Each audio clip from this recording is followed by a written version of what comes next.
भूखे रहकर अपने आप को सजा क्यों दे रही है? सजा तो उन लोगों को मिलना चाहिए जिन्होंने हमसे हमारी संध्या को छीना। उन लोगों ने संध्या के साथ जो भी अन्याय किया है वो सबको पता चलना चाहिए, चाहे उसके लिए कितनी बड़ी लड़ाई क्यों ना लड़नी पड़े हमें।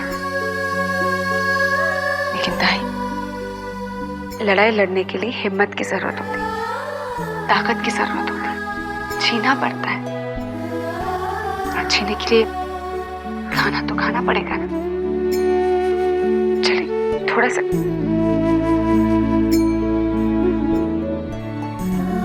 खा लो सभी, खा लो।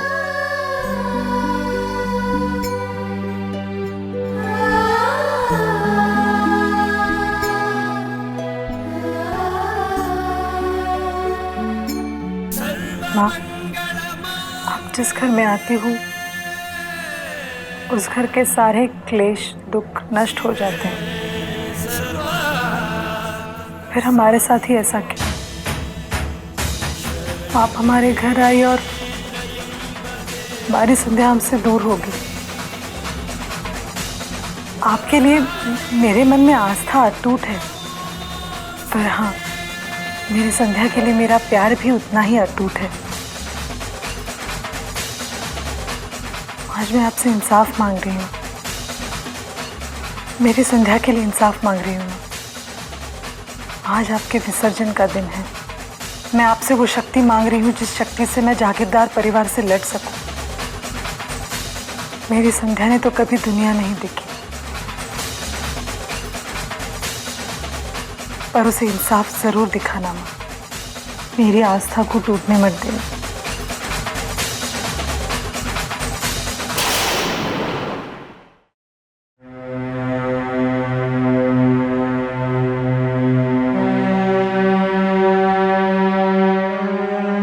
डॉक्टर ने कहा कि ये कोमा में जा चुकी है। कब होश आएगा ये कहा नहीं जा सकता। अच्छा तुम बताओ, क्या इन्फॉर्मेशन लेके आए हो? आपका शक सही निकला मैडम।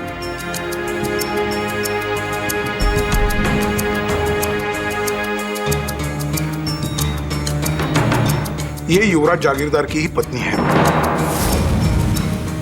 लेकिन तहकीकात के बाद जो पता चला है वो ये है कि 3-3.5 महीने पहले युवराज से इसकी शादी हुई मुंबई में, और फिर शादी में इसके बाबा की मौत, एकमात्र विटनेस का मारा जाना। फिर एक दिन संध्या को पता चला कि उसके बाबा की हत्या जागीरदार परिवार ने ही की है। फिर वो अपोज करने लगी। फिर डी के घर रेप अटेम्प्ट। उसके बाद युवराज ने खुद उसे अपने चाचा के हवाले कर दिया, और बाद में नीरज का संध्या को लेकर भाग जाना। अपने चाचा के साथ अपनी ही पत्नी को? जी,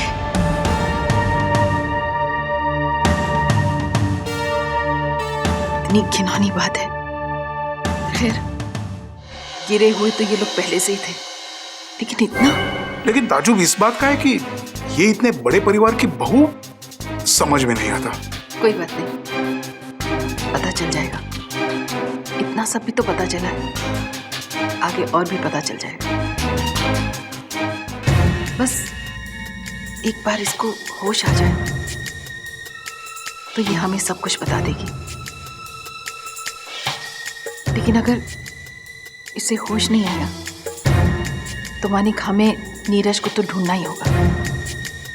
वो हमें सब कुछ बता देगा। नहीं मैडम, लगता है नीरज को इन लोगों ने उसे भी मारकर फेंक दिया। इस नीरज को आजाद कर, इस दुनिया से आजाद कर दो चाचू। फेंक दो उसे खाई में। Get him, चाचू, get him, चाचू।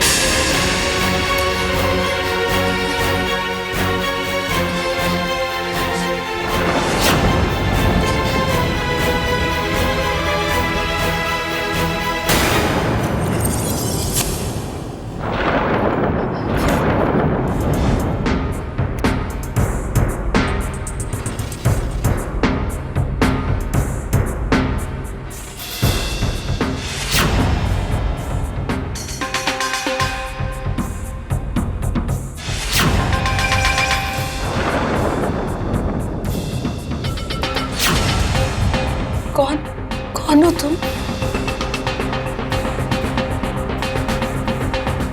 कौन हो तुम? कुछ बोलती क्यों नहीं?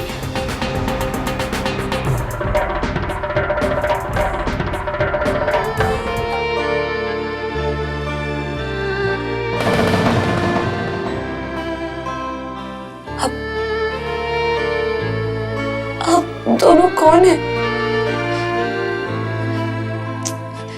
आप तो कुछ कहिए।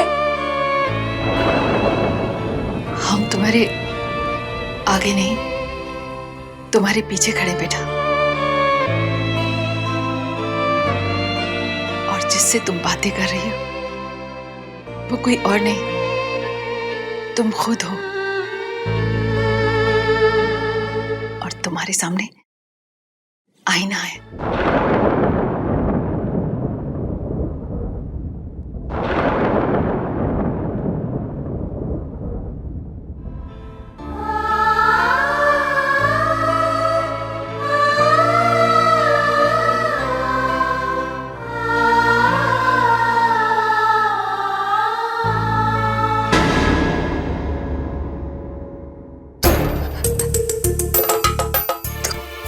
क्या मैं देख सकती हूँ? हाँ, मुझे दिखाई दे रहा है।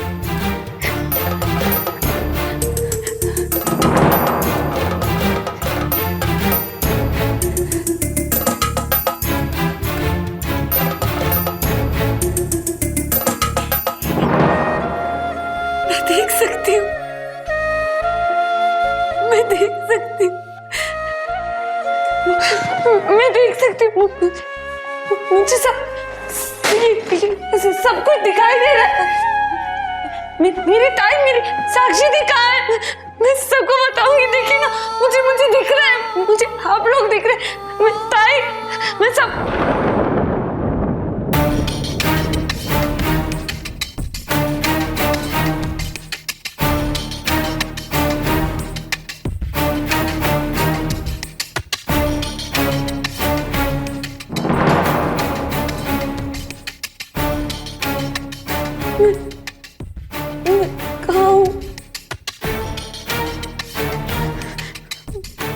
जिंदा कैसे हूँ?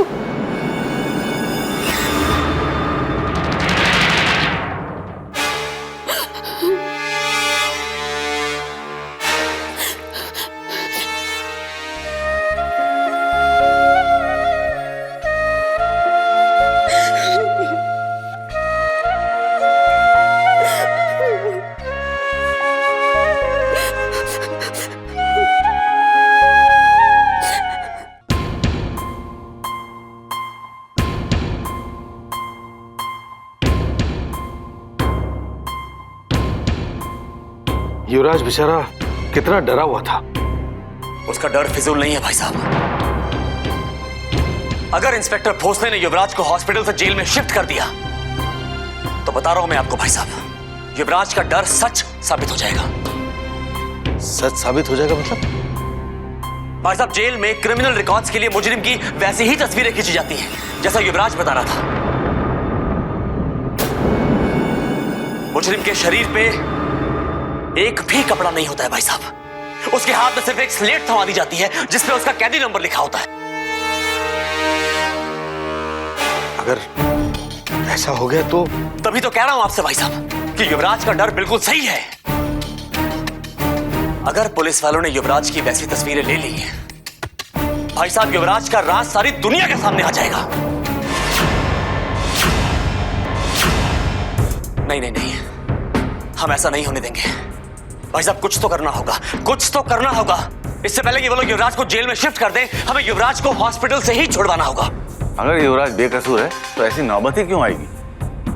कानून कोई अंधा थोड़ी है जो। कानून का तो पता नहीं, लेकिन आप जरूर अंधे हैं। जो सामने है वो तो दिखता नहीं, आपको कानून की पड़ी हुई है। आप जरा चुप रहेंगे? सोचने दीजिए हमें कुछ। बेटी साहब, क्यों ना हम उस भोसले को कुछ रुपए देकर खरीद लें? वो बिकेगा नहीं। उसे मेडल लेने का शौक है, रिश्वत लेने का नहीं। सारे फसाद की जड़ वो सविता है। ना उसने कंप्लेंट की होती, ना ही ये बखेड़ा खड़ा होता।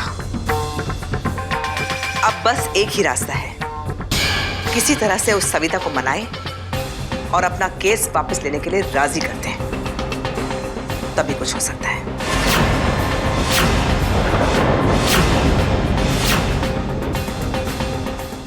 इतने बड़े एक्सीडेंट के बाद भी आपका इस तरह बच जाना एक सिर्फ दैवी चमत्कार ही कह सकते हैं। आप सोच रहे होंगे कि मैं एक डॉक्टर होकर भी दैवी चमत्कार की बातें क्यों कर रहा हूं। तो सच कहूं, ऐसी कई चीजें हैं जो हमारे मेडिकल साइंस के भी समझ के बाहर है। तभी तो देखिए ना, इतनी ऊंचाई से कार के साथ गिर कर भी आपके शरीर पर उतने जख्म नहीं हुए जितने होने चाहिए थे। सिर्फ हाथ पैर में मामूली सा फ्रैक्चर हुआ है और थोड़े से चोट आई है। इनके दिमाग पर चोट आई है, और ऐसी चोट जिसे किसी भी पेशेंट को ऑपरेट करके बचाना नामुमकिन है। ऐसे केस में 90% पेशेंट कोमा में चले जाते हैं। लेकिन आपने उन सारी चीजों को ना सिर्फ मात दी है, बल्कि आपका बरसों पुराना का अंधापन भी ठीक हो गया है। अब आप देख सकती हैं, किसी की भक्ति, किसी की श्रद्धा, किसी के प्यार का नतीजा है ये जो अब ठीक हो गई। वैसे अब आपको पूरी तरह से रेस्ट करना चाहिए। इनका ध्यान रखिएगा। मैं तो मरना चाहती थी, मुझे क्यों बचाया? किसने बचाया? मुझे मरने क्यों नहीं दिया? मेरी जिंदगी मेरे अपनों की मौत का कारण बन चुकी है, मुझे मर जाने दे। मुझे यहाँ क्यों लेकर आया? कौन लेकर आया? हमने बचाया। हमारी गाड़ी तुम्हारे पीछे ही थी। अचानक हमने देखा तुम्हारी गाड़ी इधर उधर होने लगी और कुछ ही देर में खाई में जा गिरी। हम नीचे खाई में गए और कार से तुम्हें बाहर निकाल के यहाँ ले आए। डॉक्टर साहब ने जो कहा बिल्कुल सच है, ये किसी चमत्कार से कम नहीं है। शायद ये तुम्हारी बहनों की प्यार और भक्ति है जिसने तुम्हें एक नया जीवन दिया है। अब आराम करो वृंदा। हाँ, यही नाम दिया है हमने तुम्हें और इसी नाम से तुम्हें यहाँ रजिस्टर कराया। याद रखना। हाँ वृंदा।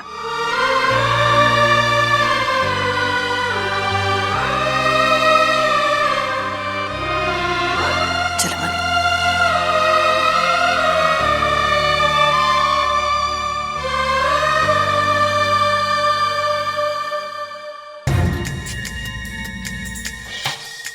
मानिक, अब हमें बहुत ही चौकन्ना रहना होगा। तुम एक काम करो, फौरन अपने आदमियों को हॉस्पिटल के चारों तरफ तैनात कर दो। जी मैडम। बस यही ध्यान रहे, ये लड़की किसी भी कीमत पे हमारे हाथ से नहीं जानी चाहिए। संध्या, ये तुम क्या कर रही? पहले ही तुमने अपने बाबा को खोया, तुम्हारे कारण तुम्हारे बाबा की मौत हो गई, फिर नीरज, और उसके बाद भी जिंदा रहोगी तो अपनी बहनों की बदनसीबी का कारण बनोगी। तुम खुद मनहूस हो। बचपन में तुम्हारी वजह से तुम्हारी माँ की जान चली। अंधी बनकर अपने परिवार पर सारी उम्र बोझ बनकर रही तुम। और उस दिन तुम और युवराज दोनों उस गाड़ी के अंदर थे, और फिर भी वो इतना सब कुछ करने के बावजूद बच गया, और तुम गाड़ी के साथ नीचे खाई में गिर गई। तुम अगर जिंदा रहोगी तो फिर किसी न किसी के मौत का कारण बनोगी। ये अच्छा है कि तुम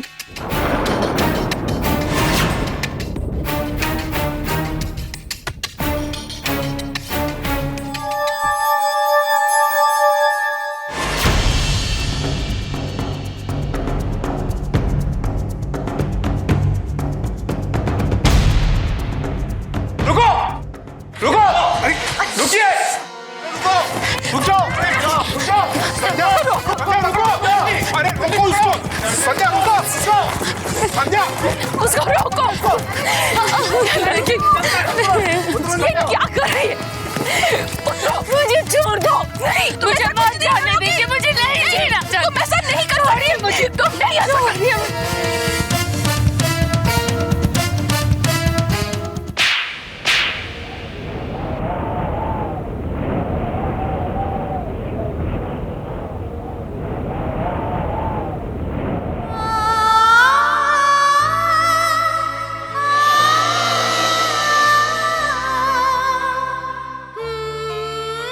करने जा रही थी।